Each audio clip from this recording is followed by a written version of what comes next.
اور اس سے آگے چلیے، امام ابو حنیفہ رحمۃ اللہ علیہ کے پڑوس میں ایک نوجوان شرابی رہتا تھا، اور وہ رات کو شراب پی کر گلی میں شور مچاتا اور یہ کہتا کہ مجھ سے بڑا کوئی نہیں ہے، میں اتنا بڑا طاقتور آدمی ہوں، کوئی میری قدر نہیں کرتا۔ اب اس کو جب وہ شراب پی کر نشے میں شور مچاتا تو کچھ دن گزر جاتے ہیں، اور گزر جانے کے بعد ایک روز اس راستے سے جس پر وہ لیٹ کر شراب پی رہا تھا، اب اس راستے سے ایک دن پولیس والا جاتا ہے، اور وہ پولیس مین پکڑ کر اس کو قید کر لیتا ہے۔ اب 2-4 روز گزر جاتے ہیں، گزر جانے کے بعد امام ابو حنیفہ رحمۃ اللہ علیہ معلوم کرتے ہیں بھئی وہ شرابی کہاں ہے جو نشے میں شراب پی کر اور نشے میں آ کر یہ کہتا تھا مجھ سے بڑا کوئی آدمی نہیں۔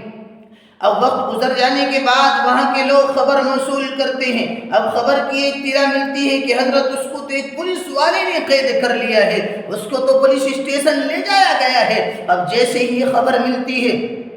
تو حضرت امام ابو حنیفہ رحمۃ اللہ علیہ دن کا انتظار نہیں کرتے، بلکہ اسی وقت اپنے آرام گاہ سے اٹھتے ہیں اور فوراً پولیس اسٹیشن پہنچتے ہیں۔ جانے کے بعد اس پولیس والے سے کہتے آپ نے اس آدمی کو قید کیا؟ فرمایا حضرت اس لیے کیا کہ آپ اتنے بڑے اللہ والے اور اتنے بڑے آدمی، اور وہ آپ کے دروازے کے قریب بیٹھ کر یہ شور مچا رہا تھا، آپ کو پریشانیاں ہو رہی تھی۔ حضرت امام ابو حنیفہ رحمۃ اللہ علیہ نے فرمایا کہ آپ نے جس بنیاد پر اس آدمی کو قید کیا ہے، اب اسی بنیاد پہ اس کو چھوڑ دیجیے۔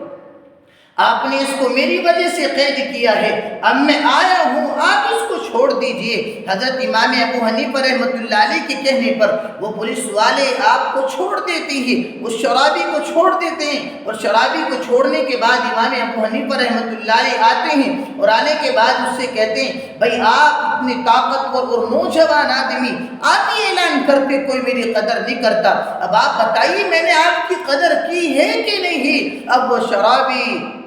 حضرت امام ابو حنیفہ رحمۃ اللہ علیہ کے سامنے نظر نیچی کر کے ہاتھ جوڑ کے فرماتا ہے حضرت آپ نے میری قدر کی ہے، اب میں آپ کی عزت رکھتا ہوں، میں کبھی شراب نہیں پیوں گا، میں کبھی شراب نہیں پیوں گا۔ حضرت کے اس کہنے پر اور حضرت کی اس عادت شریفہ کی بنیاد پر اس آدمی نے، اس شرابی نے شراب پینی چھوڑ دی۔